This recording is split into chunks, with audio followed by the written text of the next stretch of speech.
Bonjour à tous, je suis Vincent Klingbeil et bienvenue dans le Tech Show.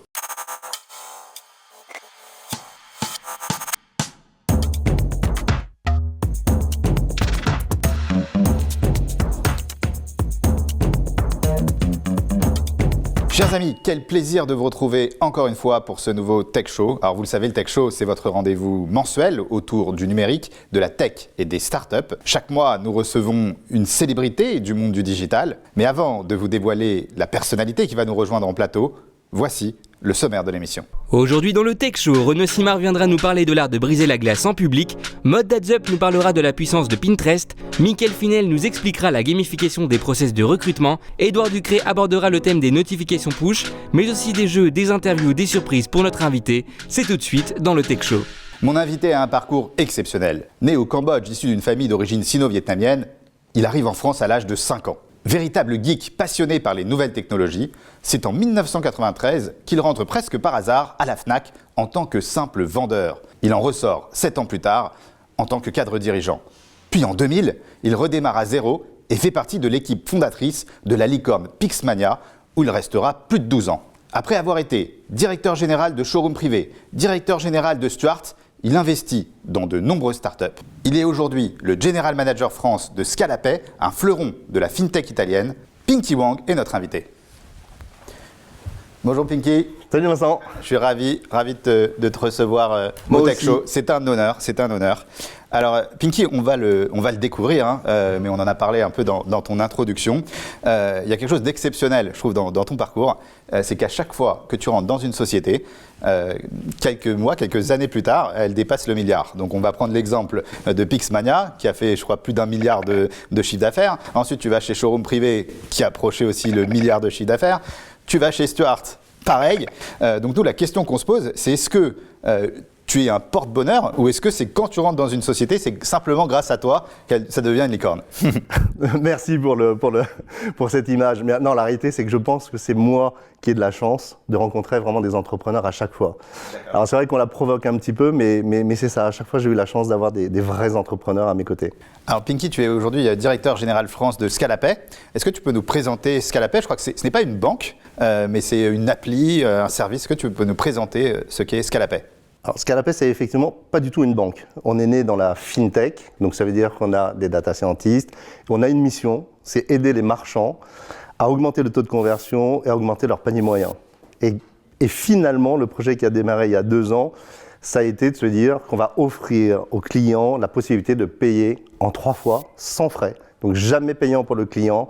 Et on a inventé ce qu'on appelle le slow payment, parce qu'on est une boîte italienne et qu'on aime bien la slow food. Et donc ça veut dire que quand tu devais payer un produit à 90 €, on te dit 3 fois 30 €. C'est aussi simple que ça. Est-ce que tu peux nous donner quelques chiffres sur Scalapay? Je crois que vous avez fait une levée impressionnante. Oui, alors on regarde souvent ce genre de choses, mais alors d'abord c'est une boîte qui est très jeune. On a démarré il y a un peu plus de 2 ans. Moi j'ai rejoint il y a 8 mois.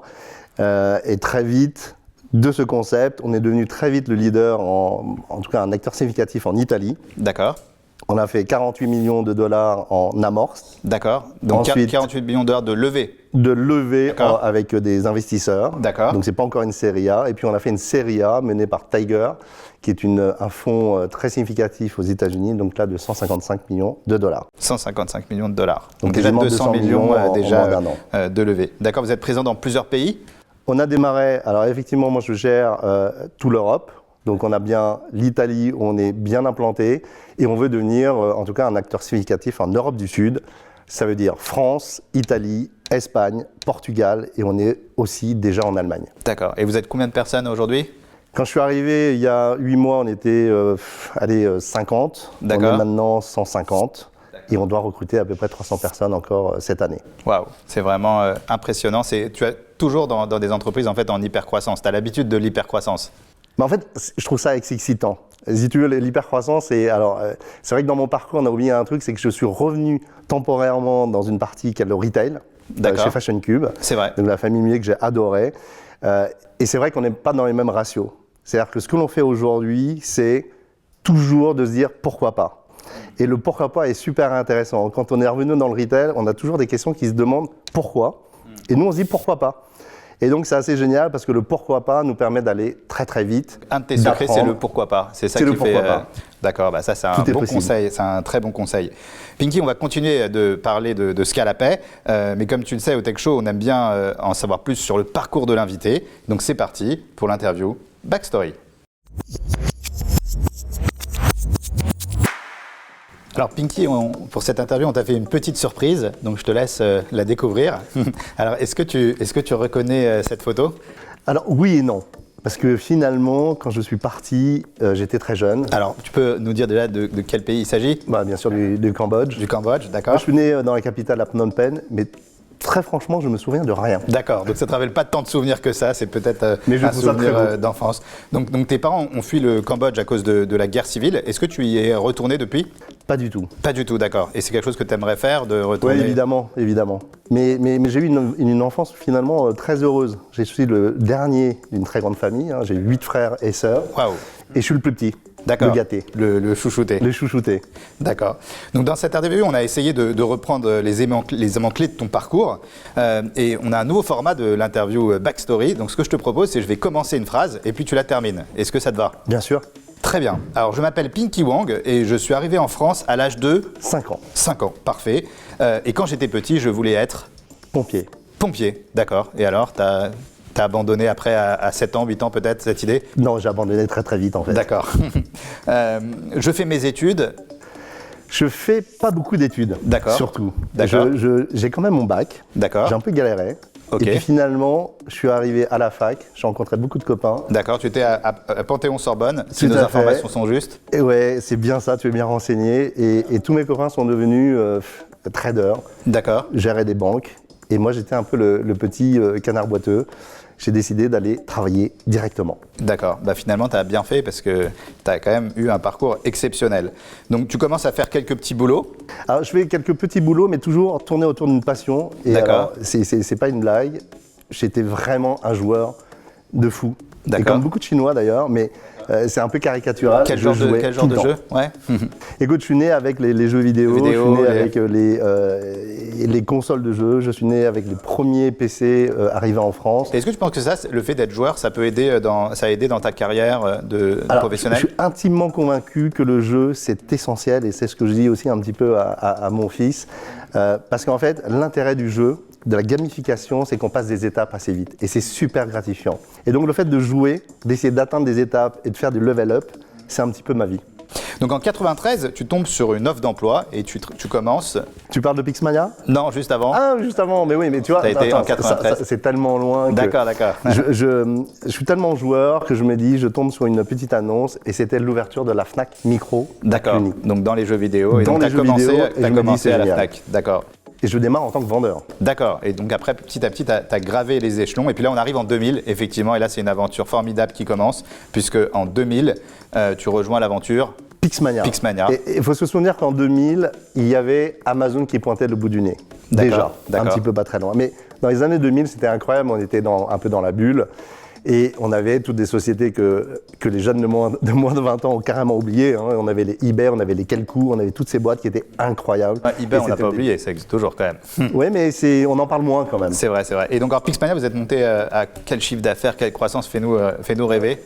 Pixmania, c'est l'histoire d'une vie. C'est probablement là où j'ai le plus appris avec les deux frères, que je salue, Steve et Jean-Émile Rosenblum. On a vu passer peut-être 3000, 5000 collaborateurs, mais on est surtout parti de zéro. Et c'est là où j'ai appris que tout était possible. Et si tu poses la question à Jean-Émile, je pense qu'il va dire la même chose, c'est que tout est possible. On a démarré, on était 3, 4, on est arrivé à plein de bonhommes, et on est parti de zéro et on a fini quasiment 1 milliard d'euros Un milliard de chiffre d'affaires en combien de temps? 13 ans dans 23 pays en Europe. Mais en fait, si je rappelle la croissance, et là pour les plus anciens, ils en souviendront, on a démarré, on a galéré. Et c'est ça qu'il faut rappeler aux gens, c'est que c'est jamais aussi simple que ça. On a toujours l'impression qu'un succès, c'est très simple et on ne voit pas l'envers du décor. Et en fait, il y a beaucoup de travail, il faut de la résilience pour y arriver. C'est beaucoup de curiosité, c'est beaucoup de travail. Et ce qui ne change pas, c'est quand même finalement, c'est une poignée de personnes qui changent la face d'une entreprise. Les fondateurs et les personnes qui se disent oui, c'est possible, et le pourquoi pas est revenu assez vite. Et donc en 2013, tu rejoins une nouvelle aventure. Est-ce que tu peux nous en parler? Oui, là c'est toujours pareil, c'est un petit peu le hasard. Alors que je m'apprêtais à faire un bon break, je rencontre David Dayan, mais surtout Thierry Petit. D'accord. Enfin d'ailleurs c'est plutôt l'inverse, je revois Thierry Petit, puis après David. Qui sont Qui sont les fondateurs de Showroom Privé, qu'on connaît maintenant parfaitement, et pareil, des entrepreneurs incroyables. Ce que j'aime bien, c'est que d'abord des entrepreneurs qui partent de pas grand-chose, puisqu'au moment où je rejoins un Showroom Privé, ça devait faire 250 millions d'euros. D'accord. Puis surtout, dans un secteur qui était très concurrentiel, et puis surtout tenu par un très gros qui était Vente Privée ou VP aujourd'hui. Et donc, gros challenge, comment aller titiller le gros du marché. Et là, je me dis, c'est incroyable, allons-y, faisons ça. Et là, ça a été aussi une aventure exceptionnelle, toujours incroyable. hyper croissance. Ouais, hyper croissance, puisque l'objectif, c'était, il y avait un fonds d'investissement qui était Axel Partner, et ça faisait 250 millions, et l'objectif, c'était de faire 500 dans les 3 ans grand maximum, et multiplié par le résultat. Et donc, ma feuille de route, c'était 2 chiffres, doublé de taille en moins de 3 ans, et multiplié par 3 l'EBITDA, le résultat. Et l'objectif a été atteint en 2 ans. En 2 ans. En 2 ans, mais tout ça grâce aux équipes qui sont retroussées les manches. Exceptionnel. Et donc, après cette expérience Showroom Privé, tu rejoins encore une nouvelle société qui démarre de zéro et qui a connu l'hypercroissance, c'est Stuart. Stuart. Un Stuart, c'est pareil, c'est de la techno, mais c'est la revisite du dernier kilomètre. Donc, ce qu'on peut appeler le last mile delivery. D'accord. Et c'est à une époque où on a connu les C'est des livreurs dans la France entière qui vont pouvoir livrer à des particuliers. On connaît les livreurs qui sont collés à des plateformes de food tech. Type Deliveroo, Uber Eats. Mais Stuart avait une autre ambition, c'était de rendre le transport en ville beaucoup plus vert. Ça, c'était le premier point. Donc, c'était d'abord une flotte de vélos et de scooters électriques. Mais surtout, c'était pas valable que pour la food tech. C'est-à-dire que si tu avais besoin de livrer cette tasse dans le 9e arrondissement, tu aurais pu appeler un livreur qui vient et qui livre la tasse. Vient et qui va livrer. Donc, c'est vraiment à la demande. Et pareil, alors hypercroissance, fais-nous encore rêver, parce que là, c'est la 3e société qui va encore exploser. Ouais, ça va super vite. Et en fait, peut-être que là, dans les apprentissages de ces types de boîtes, ils avaient levé très vite. D'accord. Quasiment 20 millions d'euros. Donc pour une start-up qui partait de nulle part, c'était incroyable. Et l'objectif, c'était de consolider assez vite, mais c'était très fort dans la food tech, mais c'était pas partout ailleurs. Et puis finalement, mon objectif, ça a été de se dire, ok, faisons des deals vraiment très gros, Monoprix, les autres, et c'est devenu très gros. C'est-à-dire que ça a été multiplié, le volume a été multiplié en moins d'1 an, quasiment par 5. Waouh. Et puis en fait, ça a lancé la machine. Du coup, est-ce que là, on voit 3 expériences d'hypercroissance, une 4e maintenant avec Scalaped, dont on va parler plus en détail après. Quels seraient, toi, tes conseils que tu pourrais donner à des start-upers, à des entrepreneurs, soit qui veulent connaître l'hypercroissance, soit qui la connaissent, parce que l'hypercroissance, ça peut être dur à gérer aussi. L'hypercroissance, oui. D'abord, c'est dur à gérer. Je ne sais pas si j'ai des conseils à donner, parce que je me dis pas assez vieux ou assez sage pour conseiller. Je peux en tout cas donner quelques pistes.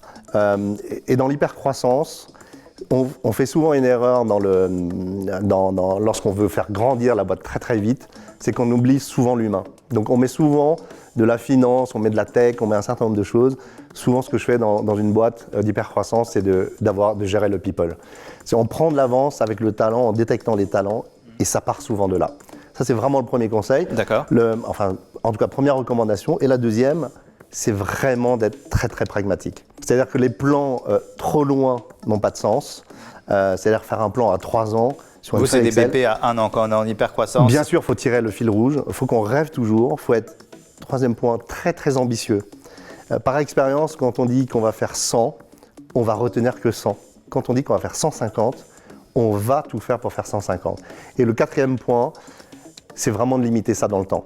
Et souvent, maintenant, par expérience, et c'est peut-être un gros apprentissage de Pixmania, c'est que quand on est dans une boîte à l'intérieur, on est un peu perfectionniste et on ne veut que continuer à améliorer les choses. Et on se dit, on oublie un petit peu la concurrence. Et ce qui est important, c'est de dire, OK, en 3 ans, qu'est-ce que je vais achever? Et en 3 ans, on rebat les cartes. Et ça permet de se dire qu'en 1 an, on met en place les choses pour accélérer. La 2e année, on y va à fond. 3e, il y a le résultat. En dessous, c'est jamais très réaliste. C'est-à-dire que l'hypercroissance, en se disant je vais faire 0, 100 en 1 année, c'est faux, on n'a pas le temps de construire. Donc ensuite, après cette expérience fantastique Stuart, avant d'entrer chez Scalapay, ou en parallèle, tu es aussi un business angel, tu investis dans beaucoup de boîtes, donc est-ce que tu peux nous en parler? Oui, écoute, je pense que c'est quand c'est une passion ou c'est... Ouais, alors c'est une passion et j'en fais un peu moins en ce moment parce que je suis très occupé, mais je pense que c'est toujours important de give back, ça c'est vrai, il faut rendre. Le système du capital ne peut fonctionner que si on redistribue. C'est pas possible de garder.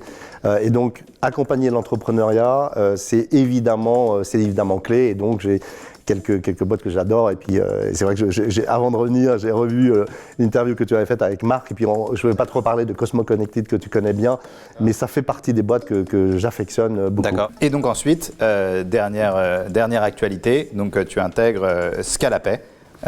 Alors, on va en parler plus en détail, mais alors, Scalapay, donc là, au bout de 8 mois, quel est ton rapport d'étonnement Alors, Scalapay, c'est probablement, j'adore parce que c'est une vraie pépite. D'abord, c'est toujours pareil, il a des fondateurs, des cofondateurs, donc je salue Johnny Mitrevski en Australie qui rencontre Simone Mancini, qui, comme son nom l'indique, est d'origine italienne. Ils se rencontrent en Australie, terre de l'Afterpay, qui est donc Afterpay, qui est un confrère, qui est leader mondial aussi dans le paiement fractionné. Ils se rencontrent et puis ils partent une idée, puis un troisième les rejoint, Raphaël que je salue, qui était à Londres. D'accord. Puis ils montent Scalapay de rien.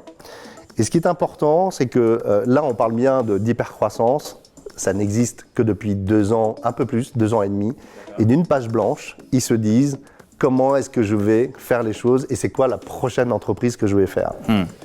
Et ça part d'une page blanche et ils se disent, OK, qu'est-ce qui va permettre d'augmenter le taux de conversion, d'augmenter le panier moyen et de fidéliser davantage. Et il s'avère que dans les 2 premiers points, en fait dans le monde, qu'est-ce qu'il en ressort? C'est que si tu as un site internet et que tu n'as pas encore de paiement fractionné, paiement 3 fois sans frais pour le client, en fait, tu as raté un peu ta vie. C'est comme si tu n'avais pas ton truc, quoi. C'est comme si tu n'avais pas ta Rolex avant 50 ans. Et donc, Scalapay est parti de là. Et pourquoi je dis c'est génial, il faut y aller? C'est vieux comme le monde. Donc, on n'est pas en train de créer une nouveauté, Scalapay. C'est juste un truc qui existait déjà depuis des années. Étaler ton paiement. Ça existe dans le retail, mais là, on parlait de crédit avant. Là, on parle d'autre chose. Mais en tout cas, il y a une vraie forte demande naturelle. On n'est pas en train de créer le Facebook ou le Google de demain. Donc c'est quand même déjà beaucoup plus simple. On remplit une case, il y a une très très forte demande dans le monde. On a des fondateurs de fous, on a des équipes de dingues, très motivées, et on a levé suffisamment d'argent pour mettre à l'échelle. Alors justement, on va parler de Scalapay, donc c'est parti pour l'interview Scalapay.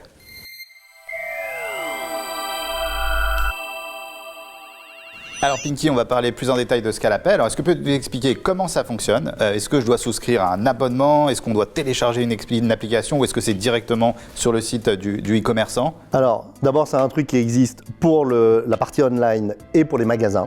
D'accord, donc c'est online et offline, omnicanal. Omnicanal, le marchand il doit installer un truc assez simple, une API, donc un petit bout de code.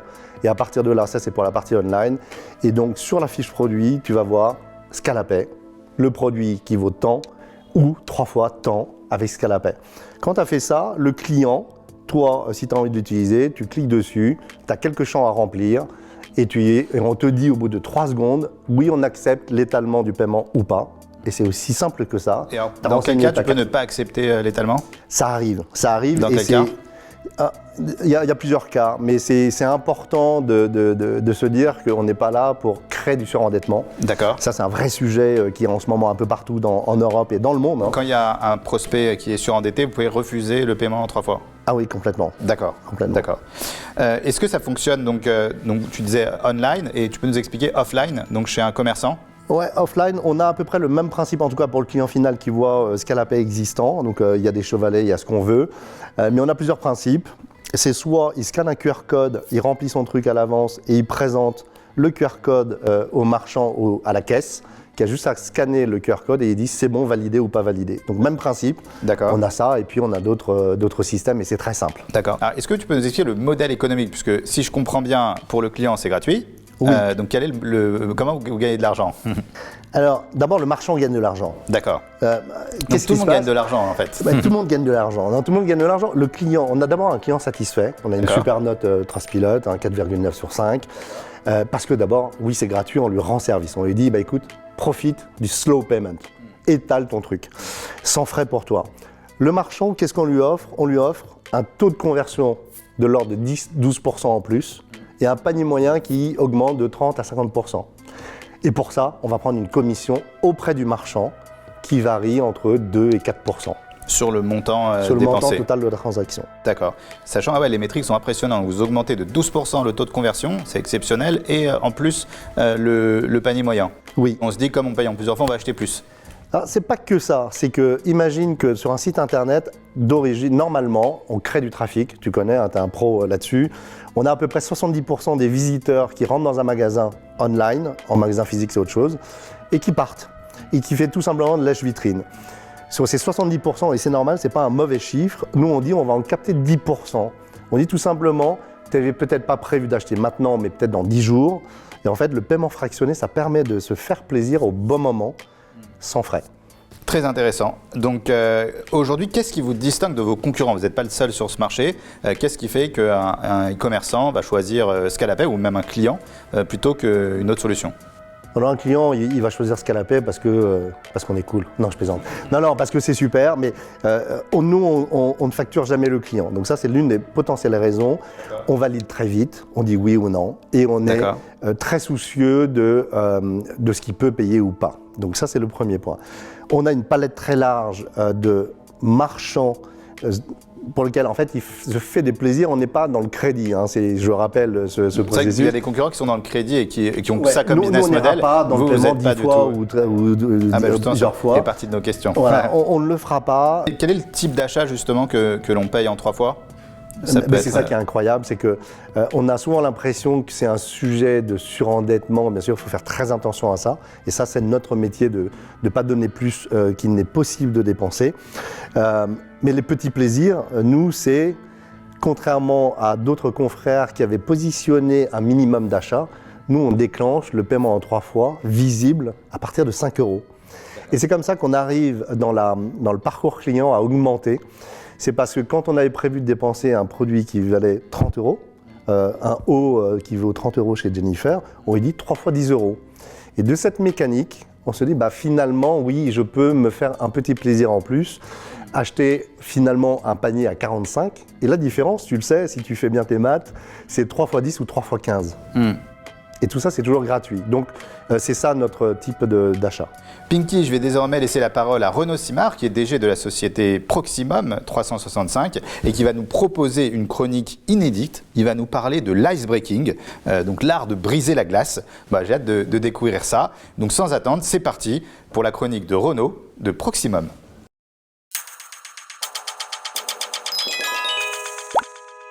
Bonjour, moi c'est Renaud, directeur général de Proximum 365, expert de la mise en relation affinitaire depuis 30 ans et organisateur d'événements one-to-one, éditeur des plateformes SaaS de mise en relation communautaire Vimit et Vimit 365. Ne vous inquiétez pas, si je vous ai déjà perdu, c'est normal. Je vais commencer doucement et c'est pour ça que tout au long de ma chronique, je vais vous parler de vous, des humains. Un jour, j'ai emmené mon fils dans un parc. La majorité des enfants ne se connaissaient pas. J'ai observé. Des parents matchmakers ont géré le icebreaking pour leur progéniture. Résultat, 3 minutes de mise en relation sociale ont suffi à créer des binômes de jeu. Pour les autres, ça a ramé au moins 30 minutes sur les toboggans avec des regards en coin ou des retours directs dans les jupes de maman.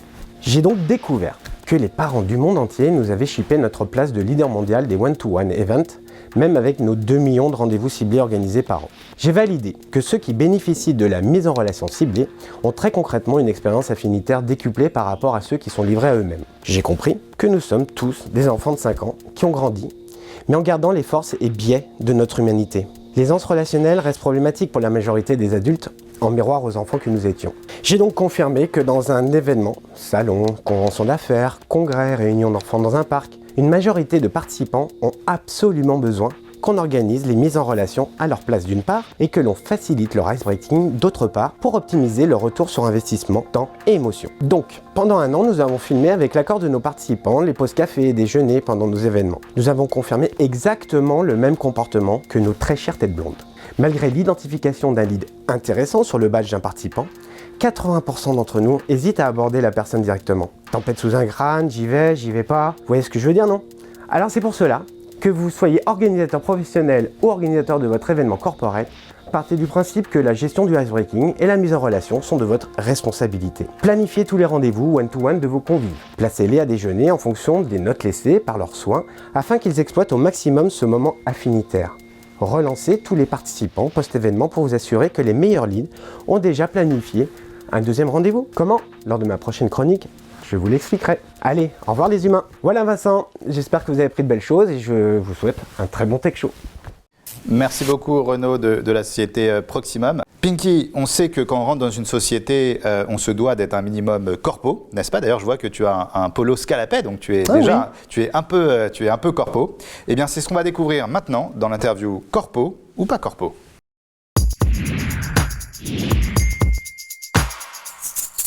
Alors Pinky, est-ce que tu es prêt? C'est parti pour l'interview corpo par corpo. On va voir si tu es corpo. Est-ce que tu es prêt? Je suis prêt. Pinky, est-ce que tu as un mug Scalapay sur ton bureau? Pas encore. Ah, donc là, pas corpo sur ce coup. Quand tu vas au resto, est-ce que tu payes en 3 fois sans frais? Est-ce que ça Non. t'est arrivé? Pas encore. Pas encore. Est-ce que tu parles italien? J'essaye. Ah, tu es en train d'apprendre. Ah, Ouais. ça, c'est très corpo. Donc, tu es dans une boîte italienne, tu as décidé Ouais. d'apprendre à parler l'italien. Est-ce que quand tu fais des folies avec ton portefeuille, après, tu te dis, de toute façon, je paye en 3 fois? J'aimerais bien, parfois. J'aimerais bien. Est-ce que tous les midis chez Scalapay, c'est pizza pâte? Non, Non. parce que... Mais on pourrait. On pourrait prendre pourrait. un petit verre, une journée Non, Italie. non, ce qu'on a installé, c'est les apéritivos. D'accord. Donc c'est quand même super sympa. On considère que Ouais, c'est corpo. C'est corpo. Est-ce que quand tu vas chez ton banquier, tu lui parles de Scalapay? Je parle plus au banquier en fait. Tout est en ligne. Maintenant tout est en ligne. C'est ça. Ah, d'accord. Très bonne réponse d'expert du digital. Est-ce que tu as fait tes cadeaux de Noël en 3 fois sans frais? Alors, en partie. D'accord. Ah, c'est très corpo ça. C'est très corpo. Très corpo. Non, alors, pour rien te cacher, c'est qu'on a offert une petite cagnotte à l'ensemble de nos talents Scalapay. D'accord. Donc on leur dit, testez, si vous ne l'avez pas encore fait. Et donc du coup, tu as Scalapayé. Et on va Scalapayer. Quand tu vas chez ton dentiste, est-ce que tu lui demandes de te faire tes dents en 3 fois? C'est une bonne idée, tiens, je vais lui proposer. Tu vas lui proposer. Ouais. Est-ce que chez Picard, il fait trop frais pour payer sans frais? Ça rime, Ça rime. j'adore.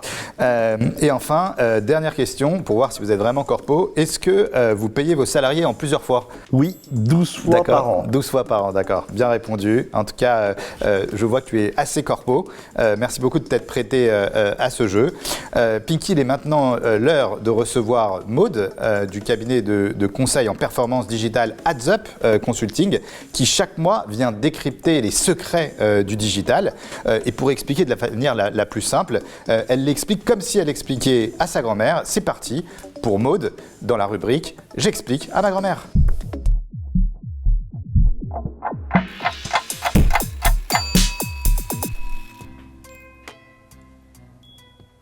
Vous voyez où je veux en venir? Vincent, aujourd'hui je vais vous parler de Pinterest. Sais-tu que Pinterest peut aider votre marque à augmenter vos ventes, votre visibilité et à améliorer votre SEO? Parfait, parce que c'est le sujet de ma chronique. Alors Pinterest joue ce rôle merveilleux d'inspiration dans nos quotidiens et comptait déjà fin 2021 quelques 454 millions d'utilisateurs actifs par mois. Mais autant vous dire qu'aujourd'hui, je ne suis pas là pour vous parler de l'inspiration déco de mon salon trouvé sur Pinterest ou du tableau spécial chien mignon que j'ai dessus, mais plutôt pour vous parler des opportunités business assez méconnues que peut présenter la plateforme grâce à l'appui du, tenez-vous bien, mamie, Vincent, tout le monde se tient bien, du SEO.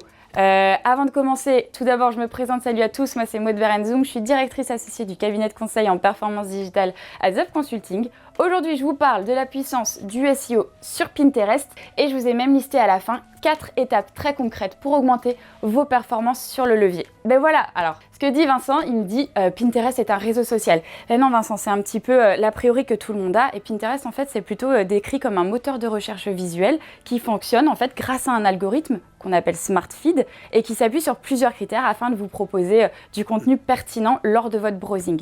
Et qui de mieux que le SEO pour apprivoiser un algorithme? Alors Alors comment ça marche? Google en fait va référencer les contenus Pinterest dans ses résultats organiques, mais aussi dans ses carousels d'images. Donc en fait vos contenus vont profiter d'une double exposition. En parallèle, pensez-y toujours, ne négligez jamais l'analyse des SERP en SEO. Ça c'est vraiment une étape indispensable pour détecter les opportunités business. En parlant de business, voici 2 objectifs, entre autres, je n'ai pas eu le temps de tous vous les citer, que vous pourrez atteindre grâce au duo SEO plus Pinterest. Le petit 1, c'est augmenter le trafic vers votre site. Il faut savoir qu'une épingle, on appelle ça aussi un pin, qu'il soit image ou vidéo, il est toujours associé à une page de destination, à un URL.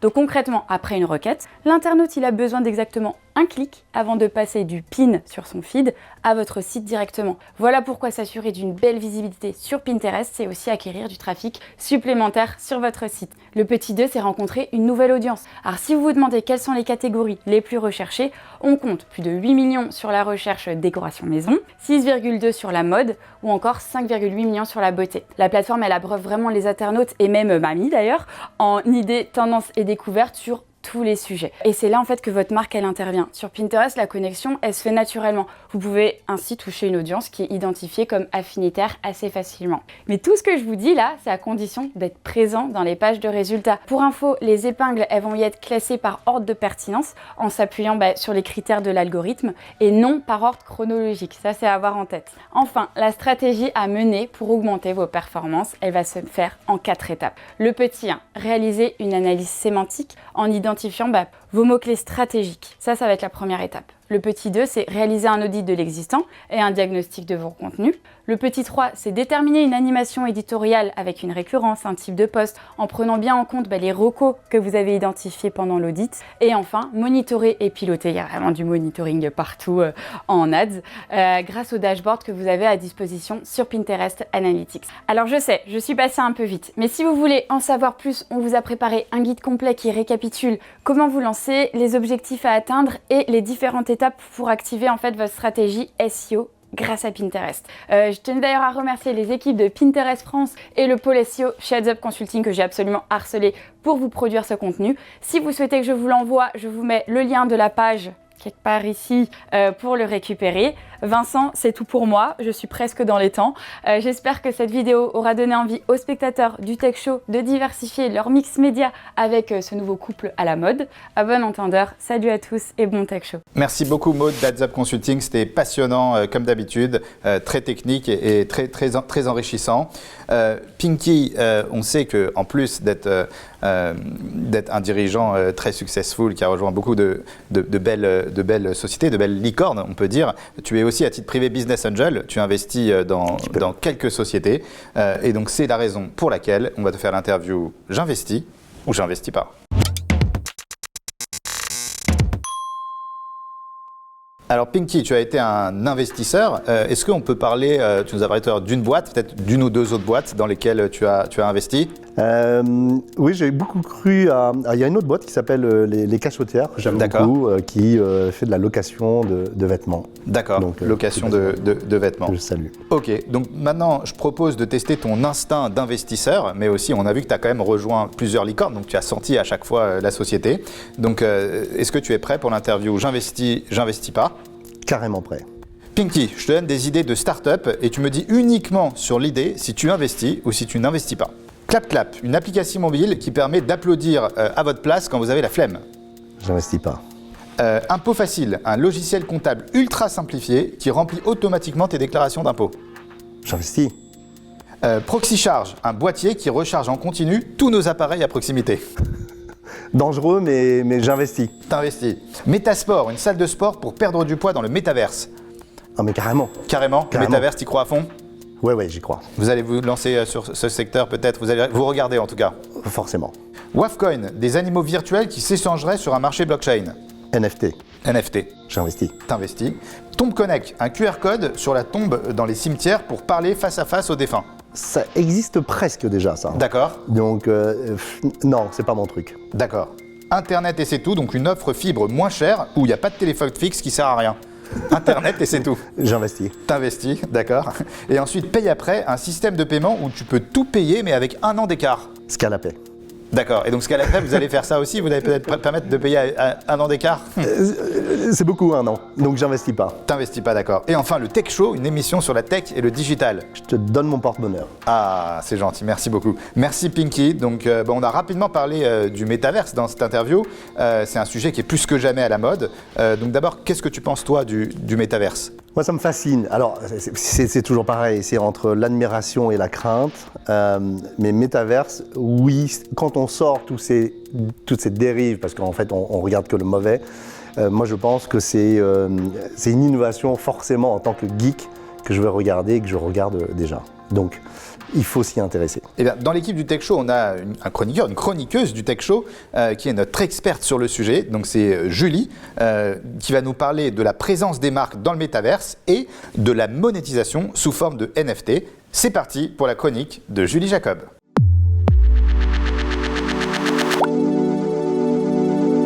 Merci Vincent. Alors aujourd'hui, on va parler de métaverse. Ça fait des semaines que vous entendez que ça, le métaverse. C'est la faute de qui? C'est la faute de Facebook, qui a carrément décidé de changer de nom pour s'appeler Meta. Alors concrètement, c'est quoi le métaverse? À l'instar des jeux vidéo qui sont sortis au début des années 2000, tels que The Sims ou Second Life, le métaverse permet à ses utilisateurs d'incarner des personnages virtuels dans un monde parallèle. Parmi les entreprises fondatrices du concept, donc Facebook, qui a annoncé Meta, en tant qu'univers en ligne avec des espaces virtuels partagés. Il y a d'autres métaverses bien sûr qui existent comme Sandbox ou Decentraland. Ce sont des réalités virtuelles augmentées dans lesquelles on peut créer des avatars, jouer à des jeux, gagner des jetons, participer à des événements, des concerts comme Snoop Dogg, Justin Bieber, Paris Hilton. On peut également participer à des réunions professionnelles, construire, vendre, acheter. Le métaverse soulève d'innombrables questions juridiques telles que le droit à l'image ou les attaques qui ont lieu dans le métaverse. Alors aujourd'hui, il n'y a pas encore de base légale, il n'y a pas encore de jurisprudence, mais les enjeux sont assez nombreux. J'ai décidé de vous parler de 2 sujets dans les métaverses. D'abord le droit à l'image et puis les attaques qui ont lieu physiques. Les droits à l'image, ça concerne l'avatar. C'est la personne, la représentation qui ait lieu soit de façon réelle, c'est-à-dire à son image, soit de façon purement fantaisiste. Aujourd'hui, les conditions générales des plateformes de réalité augmentée excluent toute responsabilité sur les contenus créés par les utilisateurs. Donc se pose la question de la responsabilité. Est-ce qu'un avatar qui conclut un contrat pourra avoir une responsabilité juridique? Est-ce qu'un contrat signé par un avatar qui est mineur ou un avatar qui n'a pas la capacité juridique pourra être annulé? Aujourd'hui, les règles de consentement des personnes sont claires en France et dans notre code civil. Toutefois, dans le métaverse, la jurisprudence et la réglementation devraient être adaptées. Il faut savoir qu'en termes de droit à l'image, un avatar peut être usurpé et il y a des sanctions pénales aujourd'hui. Le fait de porter atteinte à la vie privée ou au droit à l'image d'une personne est puni d'1 an d'emprisonnement et de 45 000 € d'amende. Donc dans le métaverse, il pourrait y avoir des prolongations de ce genre d'infractions et il faudra se poser la question si les mêmes règles peuvent s'appliquer dans les métaverses et est-ce que la règle d'usurpation d'identité devra être encadrée. On va parler aussi des attaques, les attaques racistes, les attaques violentes qui peuvent avoir lieu dans le métaverse. Aux États-Unis, il y a une utilisatrice d'un jeu de réalité augmentée qui a vécu une expérience de viol terrible, virtuelle, avec son avatar. Elle a été agressée sexuellement par son beau-frère. Pas cool la famille. Dans le métaverse de Zuckerberg également, réservé pour l'instant à des bêta-testeurs, il y a déjà des agressions sexuelles, des agressions racistes. Alors vous me direz, c'est comme Facebook, c'est comme Twitter, sauf que non. Là, l'expérience est réelle, comme dans la vraie vie. Dans Horizon Worlds, un métaverse de Meta, une femme a été agressée alors qu'elle se promenait virtuellement dans le centre-ville du jeu. Il y a des questions énormes qui se posent en termes de responsabilité puisqu'il y a des interactions les uns avec les autres. Donc la loi applicable, la loi pénale dans le métaverse va être essentielle. Est-ce qu'il faut considérer que c'est la personne qui crée l'avatar qui est responsable? Est-ce que c'est l'avatar qui sera responsable? Est-ce qu'il faudrait imaginer une personnalité juridique distincte de l'avatar? Eh bien, les plateformes telles que Sandbox prévoient dans leurs conditions générales des clauses où ils ne sont pas responsables. Donc là, se pose la même question qu'avec les réseaux sociaux. Est-ce que la plateforme de métaverse sera responsable, sera hébergeur? Est-ce qu'elle va contrôler le contenu? Peut-être qu'il va falloir penser à créer un nouveau statut, en plus du statut d'éditeur et du statut d'hébergeur, qui vont peut-être pas être complètement adaptés au monde des métaverses. En tout cas, le champ des possibles est ouvert et la législation a un travail énorme devant elle.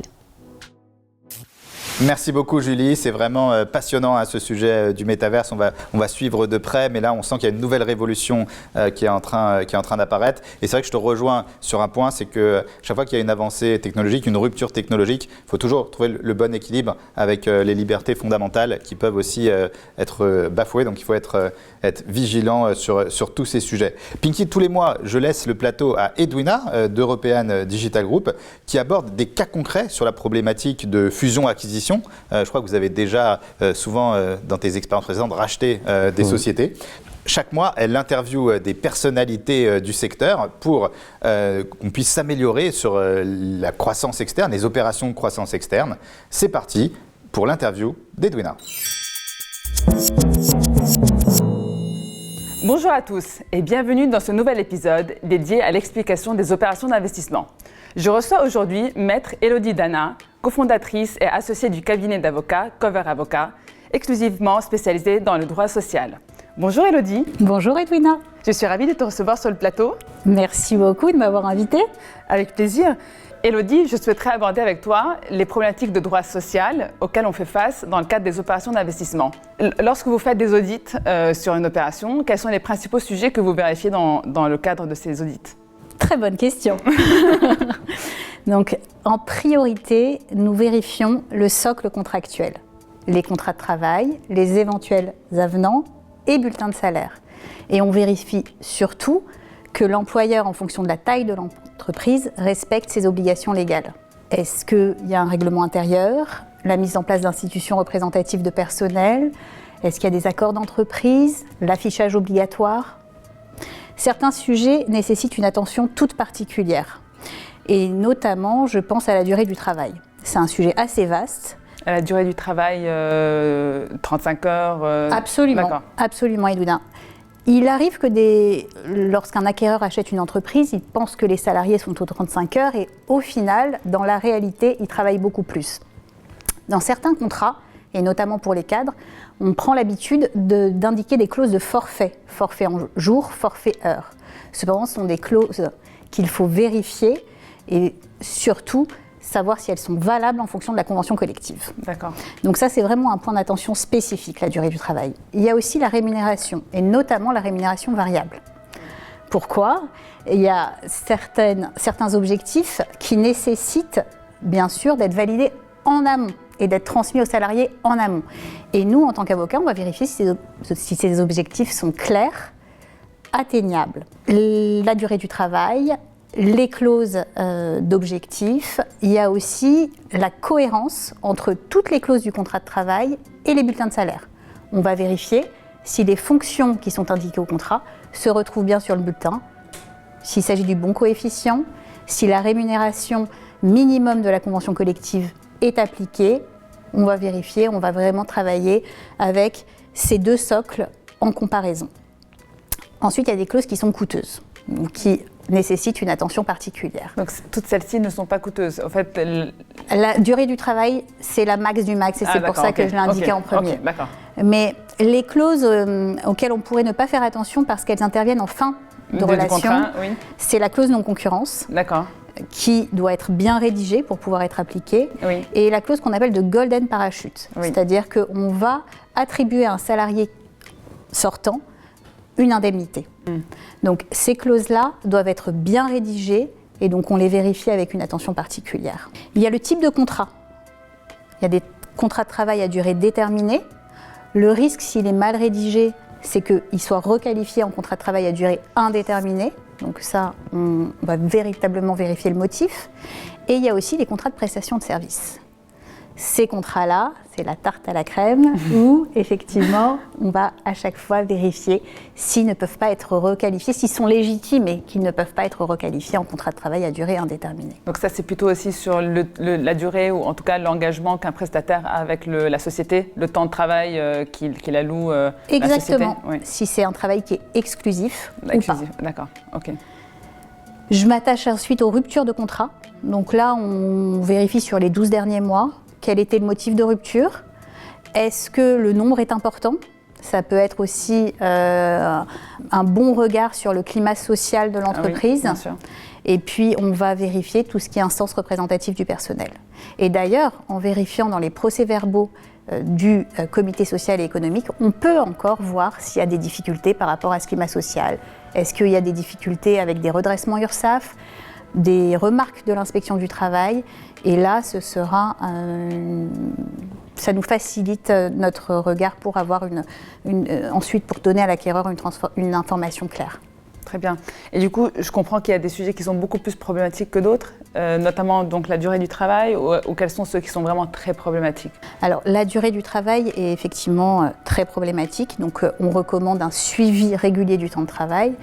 Et il y a aussi un autre sujet qui est très problématique, c'est le recours aux prestataires de services. D'accord. Pourquoi il est très problématique? Parce qu'en matière de coûts, c'est explosif, c'est exponentiel. C'est-à-dire qu'il y a une indemnité qui est allouée, des redressements URSSAF, et donc notre regard est assez important pour vérifier que le prestataire ne soit pas intégré à un service organisé. Ça veut dire quoi intégrer? Ça veut dire je suis prestataire, mais j'ai le mail de l'entreprise, j'ai la carte de visite de l'entreprise, je travaille tous les jours dans les mêmes locaux, je utilise le matériel de l'entreprise, j'ai les mêmes droits que les salariés finalement. Alors là, il peut même y avoir un risque pénal de travail dissimulé. Ah, d'accord. C'est intéressant à savoir, notamment pour... il y a beaucoup de sociétés qui ont recours à des prestations de services et du coup, faire hyper gaffe à la manière dans laquelle c'est intégré dans leurs activités au quotidien. Élodie, est-ce que tu penses que certains de ces sujets peuvent pousser un acquéreur à ne pas faire l'opération? Est-ce qu'on peut en arriver là ou c'est plutôt des sujets qui sont, on va dire, coûteux ou qui peuvent être sécurisés ou régularisés? Alors, la plupart des sujets sont complètement régularisables. J'ai même envie de dire que c'est notre job, en qualité d'avocat, de faire en sorte que le deal se fasse et de faire en sorte, même en amont, de proposer à nos clients de régulariser certains sujets, par voie d'avenant notamment. Quand je pense à la durée du travail, il est tout à fait possible de prévoir cette convention de forfait jour, ou bien d'anticiper et de tout mettre en œuvre pour que le deal se fasse. Alors, il y a des fois où ça ne peut pas. Oui, pour peut-être d'autres raisons aussi. Alors, c'est simple, quand ça ne peut pas, c'est qu'il y a beaucoup trop de difficultés et que ça remet en question tout le business model. Oui. Si la rentabilité de l'entreprise n'est plus au rendez-vous, alors effectivement, l'acquéreur se rétracte. Bien sûr. Sinon, ça se régularise. Ça se régularise. Super. Chaque société a ses propres spécificités, mais si on veut donner quelques, on va dire, best practices ou des bonnes règles de conduite pour qu'une opération se fasse bien, ou en tout cas qu'une société se prépare pour une opération, est-ce que tu en as quelques-unes? Alors déjà, bien la préparer en amont. Une opération de cession se prépare en amont. Ce que je pourrais dire, c'est éventuellement de tenir comme un listing qui ressemblerait à un registre unique du personnel, mais on indiquerait toutes les informations importantes. Donc le nom, le prénom du salarié, la date d'entrée, sa date d'ancienneté, donc date de naissance, s'il a une clause de non-concurrence, rémunération, objectif, est-ce qu'il a une prime? Sur toutes les facettes. En fait. On va tout balayer. Et donc, ce qui permettrait de transmettre à l'avocat une information claire, qui est actualisée, et de faciliter le travail. Très intéressant. C'est des petits tips qui sont importants, je pense que pour pas mal d'entrepreneurs qui font face à des opérations, d'avoir ça en tête, ça facilite évidemment après tous les audits et ça fluidifie les échanges. Merci beaucoup Élodie pour ces éclairages. Je te propose de passer à l'interview de vérité. En gros, je te pose quelques questions, c'est assez facile, tu réponds rapidement du tac au tac. Est-ce que tu es prête? Allez, je suis prête. Donc, droit social, français ou anglo-saxon? Que français. Les 3 clauses à avoir dans un contrat de travail à durée indéterminée pour un top manager? Alors, dans un contrat de travail à durée indéterminée, Oui. le forfait jour, Oui. la clause non-concurrence et j'aimerais bien aussi Golden Parachute. Litige prud'homal ou contrôle URSSAF? Litige prud'homal. La phrase type d'un DRH qui cache quelque chose? Alors, je ne sais pas parce que je reprends le dossier. Bonne phrase. Et le secteur dont le droit du travail est le plus difficile à auditer? J'ai envie de dire le TIC. D'accord. Merci encore Elodie, c'était hyper sympa, hyper agréable, très constructif. On se dit bientôt dans un nouvel épisode. Vincent, c'est à toi. Merci beaucoup Edwina, toujours très intéressant de monter en compétence sur ces sujets. Pinky, on sait que tu t'y connais pas mal en licorne, puisque tu en as accompagné plusieurs. Pour rappel, hein, les licornes, c'est des sociétés qui sont valorisées plus d'1 milliard d'euros. On parle même maintenant de décacornes, des sociétés qui valent 10 milliards. Tu penses d'ailleurs qu'il y aura en France prochainement des nouvelles décacornes? Ah oui, mais c'est déjà très bien parti. Franchement, il y a de super belles boîtes. D'accord. Et donc justement, on a décidé de tester un peu sur les licornes.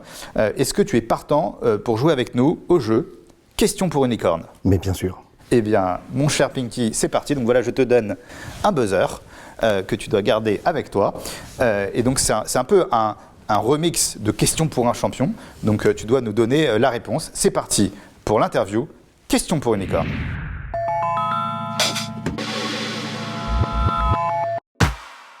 Tu es prêt? Je suis prêt. Plateforme incontournable depuis 2020. Lancée en 2013, je m'impose depuis quelques années dans le paysage de la tech comme une évidence. Je suis une application de mise en relation entre professionnels de santé et patients. Doctolib. Doctolib, c'est gagné. Bravo. Un point déjà pour Pinky. Est-ce que tu es prêt pour la question suivante? Bien sûr. Fondée en 2016, l'application compte aujourd'hui pas moins de 150 000 utilisateurs en France et à l'étranger. Le 9 avril 2021, j'annonce avoir levé 185 millions d'euros. Je suis valorisé à plus de 1,4 milliard d'euros, ce qui fait de moi une nouvelle licorne française.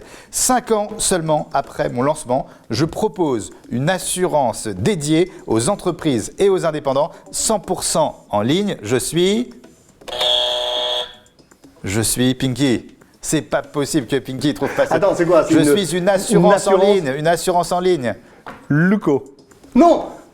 Attention, la réponse était Alan. Oui, j'allais dire Alan. C'était Non, Alan. non, mais C'était Alan. On ne coupera pas. Il s'est trompé. C'est pas grave. C'était pour On placer continue. Luco des copains. Très bien. Entreprise française, fondée en 2012. Je suis reconnu comme étant le leader mondial de l'édition de logiciels. Mon principal produit est une marketplace plateforme. Miracle, c'est gagné. Qui a levé combien? Qui vient de lever 472 millions d'euros. Et donc je deviens une licorne en 2020 grâce à une autre levée de 300 millions de dollars. Je suis Miracle. Belle société. Très belle société. Alors un peu plus dur, mais je pense que tu peux trouver. Est-ce que tu es prêt? Je suis prêt. Je suis une start-up française de distribution numérique de musique. J'aide les musiciens et les labels à diffuser. Believe, c'est gagné. Oh là là, il est imbattable. On a un expert français de la licorne. Alors une petite dernière pour voir, un peu plus récente. On va voir si t'es bien updaté sur toutes les levées. Je suis fondé en 2018. Je suis une start-up qui évolue dans l'univers du football. Parmi mes principaux investisseurs, on retrouve Benchmark, Axel ou encore Antoine Griezmann. Sora, c'est gagné. Bravo Pinky. C'est un sans faute. Alors vraiment là, c'est exceptionnel. Donc tu es le champion de questions pour une licorne. On est très fiers de toi. Vraiment, félicitations, vraiment un sans faute.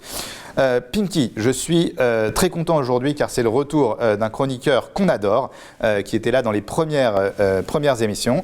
C'est Michael Finel, le cofondateur de la société Wold, et qui va nous parler des métiers du digital. Et aujourd'hui, plus précisément, il va nous parler du process de recrutement. Je sais que vous recrutez plus de 300 personnes chez Scalapay. Donc c'est tout de suite la chronique de Michael de Wold.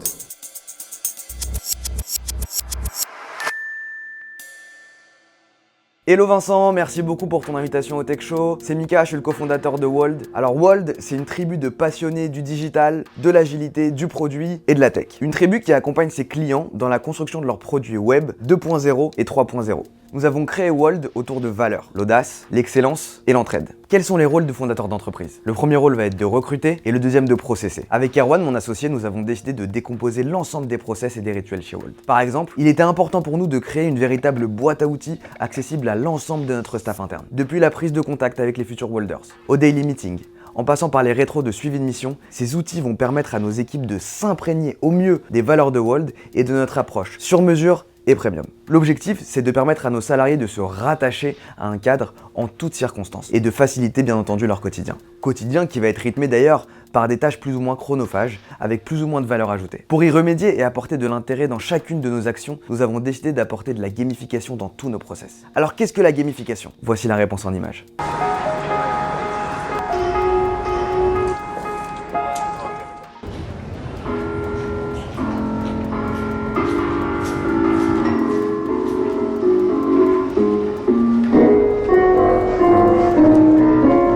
Comme vous avez pu le comprendre dans cette vidéo, la gamification c'est le processus qui va consister à motiver les personnes et à changer leur comportement par la conception de jeux. Chez nous par exemple, nous avons décidé de mettre en place la gamification à tous les niveaux, dans la vie quotidienne de l'entreprise, dans les process de travail et même dans les process de recrutement. Nous avons décidé de casser les codes du recrutement traditionnel, parfois trop froid et ne laissant que trop peu de place au naturel des candidats.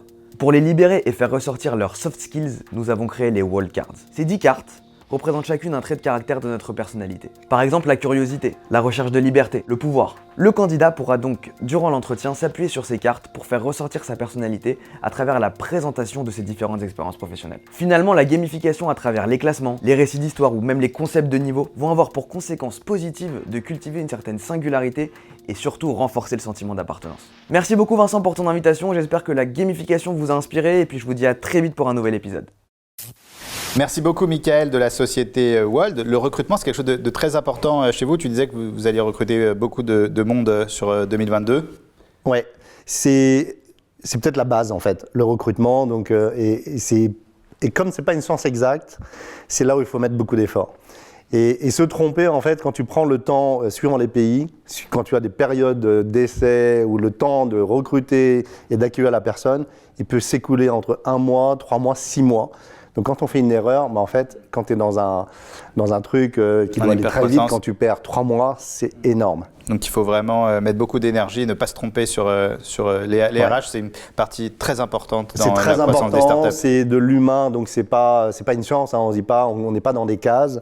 Donc on essaie de mettre des processus qui permettent au moins de nous assurer que ça colle au niveau des valeurs. Dans toutes les boîtes, en tout cas dans lesquelles j'ai pu passer, c'est de s'assurer, parce qu'on met derrière les soft skills, mais est-ce que ça colle ou pas? Je pense que c'est vraiment essentiel. La technicité, on peut l'acquérir et suivant les niveaux de poste, évidemment, il vaut mieux qu'on ait ce qu'on appelle les hard skills, mais il ne faut surtout pas se tromper sur les valeurs. Pinky, on a vu que tu aimais bien les défis, que tu étais joueur. Donc, puisque tu es joueur, nous allons continuer de jouer. On t'a réservé une autre interview pour apprendre à mieux te connaître. Donc, est-ce que tu connais le oui ou non? C'est pas le ni oui non, c'est le oui ou non. Tu ne peux répondre que par oui ou par non. Et comme on est sympa, on va te laisser un joker. Si tu ressens, tu peux utiliser un joker. J'ai cru que c'était 2 avant, hein, mais bon. Eh bien, on va te laisser 2 jokers. Voilà. Ah, je vois que tu as regardé les précédentes émissions de manière très attentive. Et donc, effectivement, on va te laisser 2 jokers dans ce cas-là. Est-ce que tu es prêt? Oui. Très bien. Donc, est-ce que tu penses que tu vas être capable de répondre que par oui ou par non? Oui. Parfait. Est-ce que tu penses que tu serais devenu un entrepreneur et un dirigeant si tu n'étais pas passé par la Fnac? Oui. Est-ce que c'est compliqué d'avoir autant de responsabilités au sein d'une entreprise? Non. Est-ce que tu es gentil avec tes équipes? Oui. Est-ce que tu penses que tes employés t'aiment bien, globalement? Oui. Est-ce que tu as des doutes parfois? Oui. Est-ce que tu penses que les gens te voient comme quelqu'un de sympathique? Oui. Tu as bien raison. Est-ce que tu te verrais faire de la politique? Tentant, oui. Ah, attendez, tentant, c'est pas un oui, donc déjà il ne te reste plus que. On considère que c'est un joker, en tout cas il a dit tentant. Est-ce que tu es dur en business? Oui.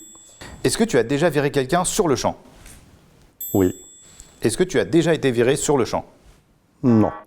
Est-ce que tu as déjà changé tes plans au dernier moment? Oui. C'est quoi ta plus grande qualité? Oui. Bravo. Est-ce que tu te souviens que tu dois répondre que par oui ou par non? Oui. Est-ce que tu es sur les réseaux sociaux? Oui. Quel est ton compte Twitter? Pinky Wang. Et il a perdu, il n'a pas dit oui.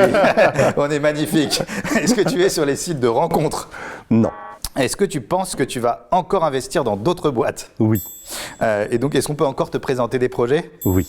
Est-ce que tu trouves que je suis un bon présentateur? Oui. Ah, ça me fait très plaisir. Merci beaucoup, Pinky. Donc, il y a eu quand même 2 petites erreurs. Hein. On a réussi à t'avoir au oui ou non. Mais merci beaucoup de t'être prêté au jeu.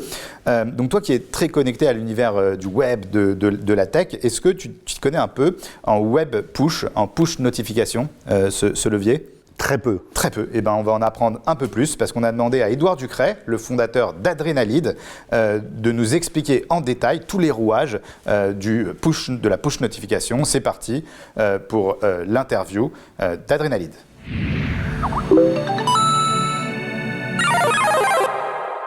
Salut Vincent, merci beaucoup pour cette petite invitation. Je suis ravi de vous retrouver sur le Tech Show. Je me présente, je suis Édouard Ducret, le cofondateur d'une société spécialisée dans la web push notification. Aujourd'hui, je vous propose de découvrir comment ça fonctionne et puis tout ce que ça peut apporter à l'e-commerçant, à l'annonceur, au publisher. Une web push notification, vous avez l'habitude d'en voir sur votre téléphone.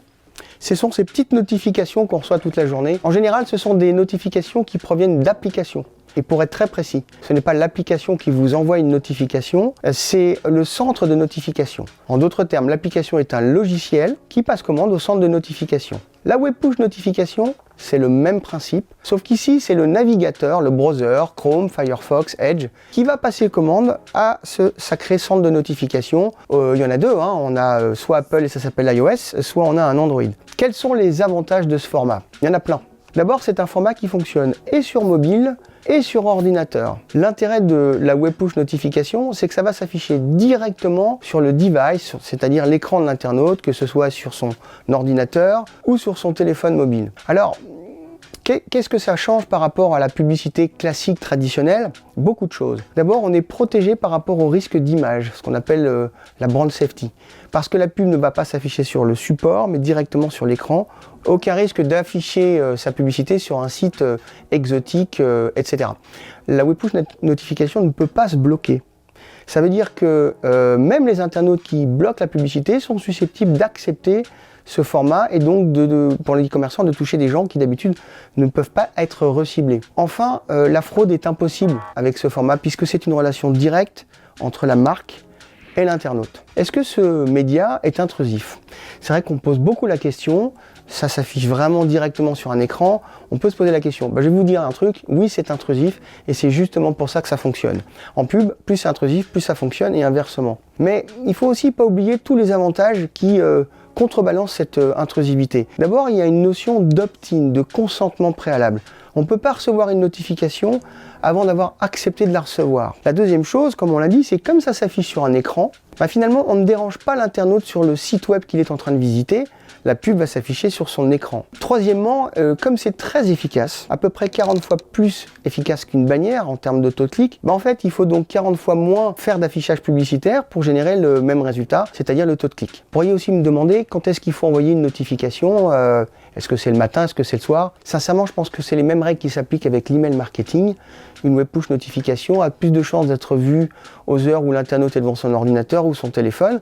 Précisez quand même que, comme c'est en temps réel, son téléphone va vibrer immédiatement et il va recevoir ça aussi directement sur son ordinateur. Quels sont les messages qu'on peut envoyer avec une web push notification? Là aussi, tout type de message fonctionne, que ce soit des messages de type promotionnel, de contenu, des messages éditoriaux, du flux RSS. Tout est bon finalement pour faire revenir l'internaute sur le site web. Quels sont les types de fréquences qu'il faut appliquer à ce format? Alors, il y a une chose qui est très importante qu'il faut savoir avec la web push notification, c'est que votre base d'inscrits ne va pas s'user, se désabonner au rythme de la pression marketing que vous allez exercer. En d'autres termes, que vous envoyez 15 messages par jour ou un par mois, au bout du compte, au bout d'un mois, vous aurez à peu près le même nombre de désabonnés. Donc, il est vivement conseillé d'envoyer le plus régulièrement possible des notifications aux internautes. On conseille, nous, à nos clients chez Adrénalide, de le faire au moins une fois par jour. Est-ce que les gens, justement, vont se désabonner beaucoup? Alors, à peu près comme en email. Mais la petite chose à retenir, c'est qu'en emailing, on sait que la personne s'est désabonnée à l'issue de l'envoi du message, alors que dans une web push notification, on ne sait que s'il est encore abonné au moment où on a envie de le toucher, de le solliciter. En d'autres termes, difficile de mesurer précisément le taux de désabonnés avec la web push. Il faut simplement retenir qu'il ne dépend pratiquement pas de la pression marketing. Quels sont les usages qu'on peut appliquer à la web push notification? De multiples usages. Pour le site média, c'est un moyen extraordinaire pour faire revenir l'internaute sur son site. On parle donc de trafic récurrent. Le trafic récurrent est un des 4 piliers du référencement et du renforcement de ses positions SEO. Et donc plus on envoie, plus on va renforcer son positionnement. C'est aussi un moyen pour les médias de générer des revenus complémentaires, car Adrénaline est une régie pub et elle va pouvoir monétiser ses internautes en proposant les campagnes d'annonceurs prestigieux aux éditeurs. Et voilà, c'est terminé pour cette petite présentation. Merci encore Vincent pour cette sympathique invitation. Si vous avez encore des questions, vous pouvez bien évidemment nous retrouver sur notre site web www.adrenalide avec L-E-A-D à la fin, c'est le petit jeu de mots que vous aurez, j'espère, tous compris.com. Et quant à moi, j'espère vous retrouver très bientôt. Ciao, bye bye, à bientôt. Merci beaucoup, Edouard. Tous ces leviers-là, ça t'inspire quelque chose? Vous utilisez beaucoup de leviers du web marketing pour votre acquisition de trafic? Alors d'abord, c'est clé. Hein. C'est vrai qu'on a l'impression que c'est vieux comme le monde et c'est super clair ce qu'il a expliqué. C'est souvent, justement, c'est des trucs qu'on a l'impression qui existent depuis une éternité qu'on l'oublie. Donc c'est rentré dans le quotidien. Et pour nous, acquérir le client, en fait, c'est juste essentiel, puisque plus il utilise, mieux c'est. Donc nous, on regarde évidemment tous ces sujets. Et vous utilisez tous les leviers, l'email marketing, le display, le search? Oui, en même temps, comme on est un service à la fois B2B et B2C, donc pour les marchands et pour le client final, on se doit de bien équilibrer tout ça. Donc on fait les deux et souvent quand même on utilise des grands mass médias pour attirer tout le monde. Donc tout doit monter en même temps. Pinky, avec une telle carrière, j'ai une question que j'aimerais te poser. Est-ce que tu as un coach? J'en ai eu, j'en n'en ai plus. Donc tu es un coach professionnel, tu as déjà accompagné dans ta carrière. Oui. Alors parce qu'ici au Tech Show, on a un super coach, c'est vraiment une star des réseaux sociaux, il fait des centaines de milliers de vues à chaque apparition. C'est un coach de personnalité, de star, d'entrepreneur. Et il va nous présenter sa nouvelle chronique, donc en ligne cette fois-ci, il n'a pas pu venir aujourd'hui sur le plateau. Et aujourd'hui, il va nous parler d'une problématique qui est clé pour tout top manager, tout entrepreneur, c'est le why, donc la raison d'être de l'entreprise. C'est tout de suite le mot du coach. Merci Vincent. Aujourd'hui, on va parler d'un sujet à la mode qui obsède littéralement les entreprises, surtout lorsqu'elles sont confrontées à des tensions de recrutement. C'est la question du why. Raison d'être, entreprise à mission, sens commun. La doxa du moment, c'est qu'une entreprise digne de ce nom ne pourrait se passer de ce Graal humaniste, sauf à rester figée au XXe siècle. Et depuis quelques mois, j'entends de nombreux CEO me confier « Olivier, on n'a pas de why, nous on veut juste être numéro 1 sur notre marché, est-ce que c'est grave ?» Alors, le why d'entreprise, gros bullshit ou pas gros bullshit? Eh ben, ça dépend. On vous demande de répondre par oui ou par non, alors ça dépend, ça dépasse.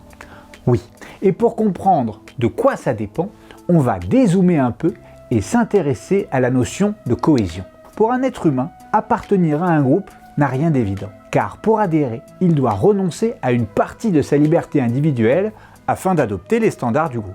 Et ce renoncement provoque un débat intérieur qui revient à intervalles réguliers. Est-ce que je reste dans le groupe ou est-ce que je reprends ma liberté?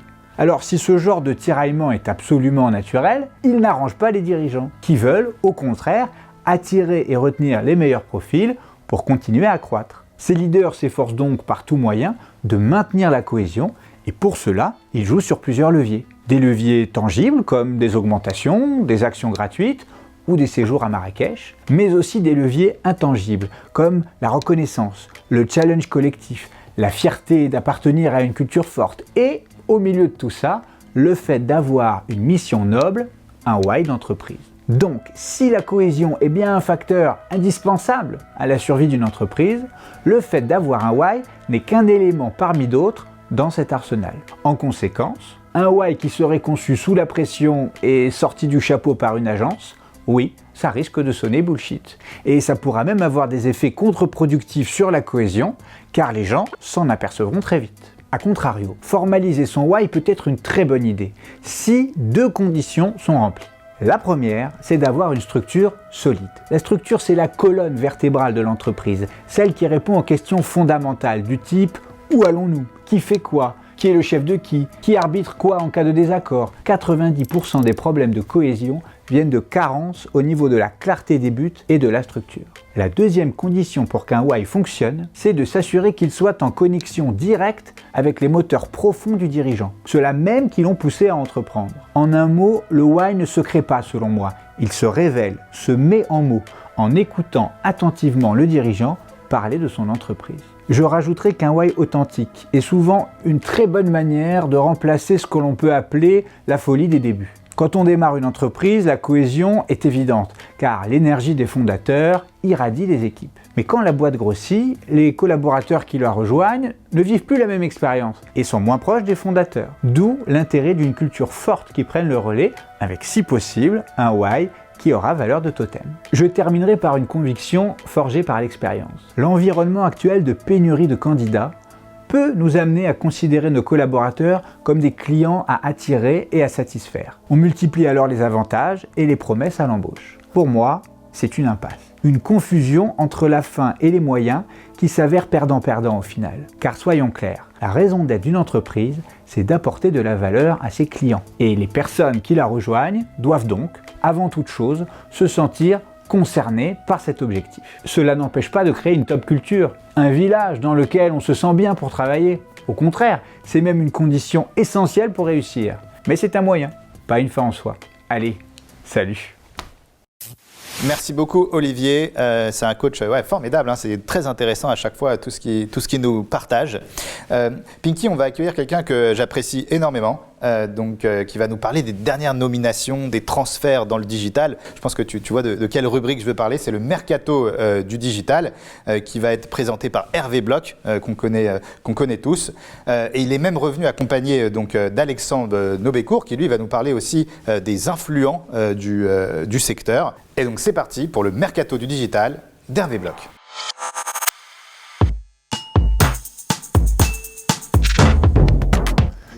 Bonjour. Salut Hervé. Salut. Bienvenue de nouveau dans le Tech Show. Avec plaisir.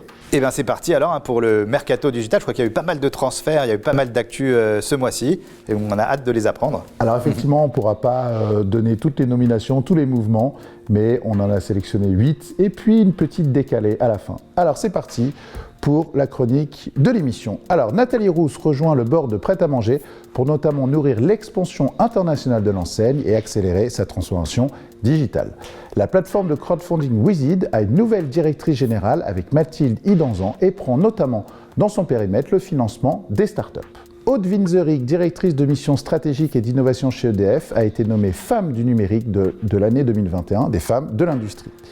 Edmond de Rothschild renforce son équipe de Corporate Finance and Digital avec l'arrivée de Jean-Charles Bernard en tant que directeur associé de la banque. Toujours chez Edmond de Rothschild, Marie de Pérignon a été promue directrice de la communication à l'automne dernier. De Deezer à Monoprix, Flore Tiberghien a rejoint l'enseigne de distribution de Centre-Ville en tant que directrice de la marque et de la stratégie éditoriale. Cette création de poste est rattachée à Phuong Dongling Lele, Chief Marketing Officer de la marque. Stanislas Paulet a été nommé Global Director of Strategic Programme de Payfit. Alors, pour une nomination décalée, je voudrais revenir sur la nomination de Kurt Borlongon, ex-directrice de la mission French Tech, qui a rejoint Content Square pour un poste tout à fait inédit chez cette licorne, Chief Impact Officer. L'écosystème tech est encore trop adepte de l'impact washing. Kat s'occupera du climatique, de l'inclusion, de la diversité en complément des sujets de croissance. Et si c'était ça, la croissance de demain? Qu'est-ce que vous en pensez? C'est un bon sujet, l'impact. Est-ce que justement, chez Scalapay, vous avez une politique RSE? On va être forcément obligé de le faire et c'est pas uniquement parce qu'on veut faire du greenwashing ou ce genre de choses. Je pense que l'entreprise sans sens, ça ne peut pas marcher. Et tous ces problèmes, cette problématique de l'environnement de la planète, c'est pas que la planète, c'est aussi l'humain qu'il y a derrière. Et donc, je ne peux moi que saluer l'initiative de Content Square. C'est juste l'avenir. Au-delà de ça, ce qui est important, c'est qu'aujourd'hui, les entreprises vont être valorisées quand elles auront démontré des logiques d'impact. Ce sera un indicateur extra-financier de valorisation de l'entreprise. Donc, c'est plus pour ou contre l'écologie, c'est pour ou contre la valorisation de la croissance. Complètement d'accord. Et chez les Big Boss aussi, vous avez une politique, Chez une les Big Boss, stratégie on lance un dîner RSE et probablement d'autres événements autour du sujet. On va travailler aussi pour, lorsqu'on déplace 700 personnes en avion, eh bien, de planter des arbres pour compenser l'impact carbone. D'accord. Donc on va travailler sur tous ces sujets. Donc Hervé, comme la dernière fois, tu es venu avec Alexandre Nobécourt qui va nous parler des influenceurs, enfin des influents, des personnes influentes du monde du digital. Donc on va laisser la place à Alexandre pour cette rubrique, les influents du digital. Effectivement, Alexandre, je te laisse la place.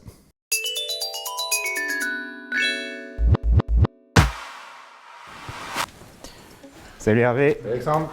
Salut Vincent. Salut Bonjour Kiki. Alexandre, bienvenue de nouveau dans le Tech Merci. Show. Et donc je crois que tu vas nous parler de ta rubrique, les influents du digital. Je vous rappelle les critères qui ont été utilisés pour ce classement. Il y a bien évidemment la portée du profil LinkedIn via l'outil Linkalize, la taille de l'entreprise, la couverture médiatique du décideur, son référencement Google, sa position dans son organisation, sa prise de parole événementielle, que ce soit des conférences, des congrès, l'influence de son profil Twitter, son école, sa formation, son niveau universitaire et son engagement dans son réseau d'alumni, et bien entendu, être en poste.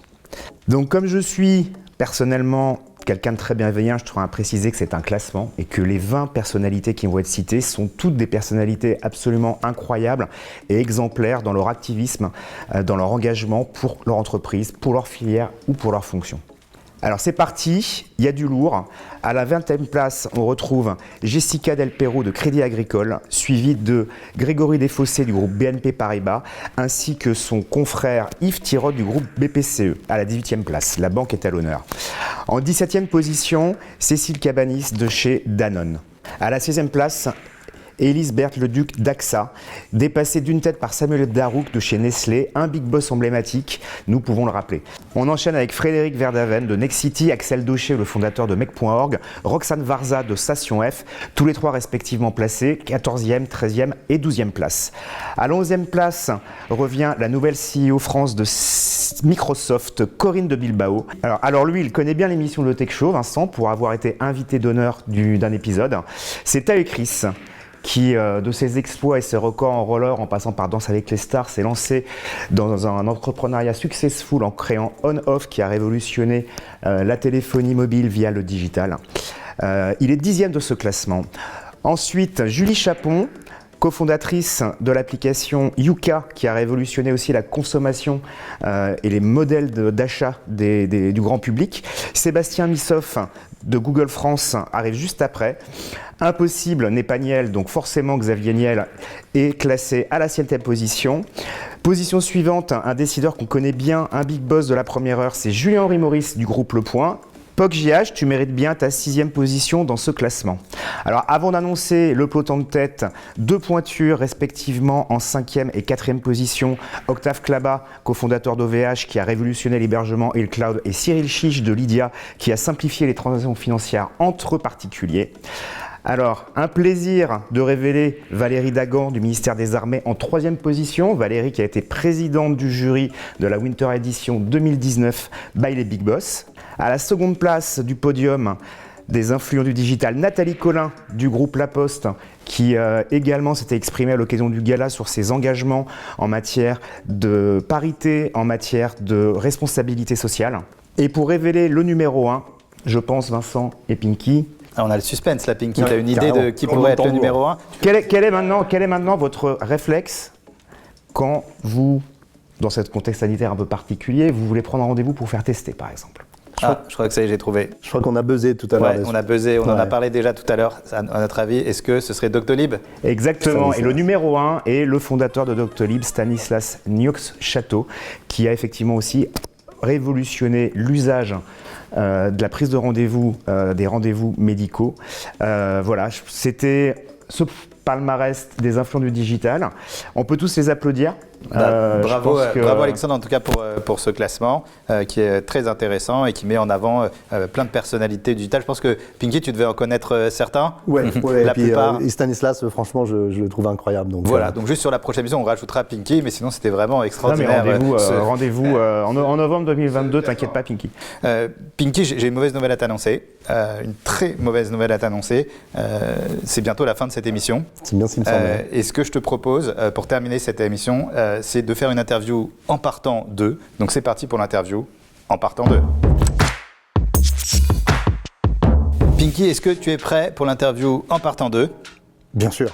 Alors, Pinky, qu'est-ce que tu te dirais en partant de chez un gros investisseur? Merci beaucoup de ton attention. En partant de chez Sundar Pichai, le PDG de Google. Google-moi. Google-moi. Qu'est-ce que tu te dis en partant du travail? Encore une belle journée. Qu'est-ce que tu te dis en partant d'une personne qui te dit « réfléchis bien à mon offre » Peut-être pas. Qu'est-ce que tu t'es dit en partant de ces showrooms privés? Je dis merci beaucoup, les amis. En partant de chez le secrétaire d'État au numérique. On peut peut-être travailler un peu mieux ensemble. Ah, tu penses qu'il y a encore beaucoup de choses à faire Non, mais c'est très bien. La politique, ça t'intéresse? Comme je te l'ai dit tout à l'heure, c'est une petite... peut-être dans un faire prochain... le bien commun, je pense que c'est pas mal. Dans un prochain projet. Qu'est-ce que tu te dis en partant de chez Stuart? On peut encore rouler mieux. En partant d'une entreprise qui veut te débaucher? Peut-être la prochaine fois. Et enfin, en partant d'un rendez-vous avec le fondateur de Scalapay? On va faire de très belles choses et ce n'est pas fini. Et enfin, en partant du Tech Show? Merci infiniment pour cette invitation. Merci beaucoup Pinky, on a passé un super moment ensemble, on s'est éclaté. Merci beaucoup à tous nos partenaires, merci beaucoup à Forbes, au groupe Cerise, merci à Polystudio, merci à tous les chroniqueurs et les équipes d'European Digital Group. Merci bien évidemment à Blue Lemon, à John DeMaio. Merci à tous d'être de plus en plus nombreux à nous suivre. Vous êtes plusieurs centaines de milliers à nous suivre sur les réseaux sociaux chaque mois. Donc merci à tous de nous avoir suivis. On se retrouve le mois prochain pour un nouveau Tech Show. Et d'ici là, restez connectés.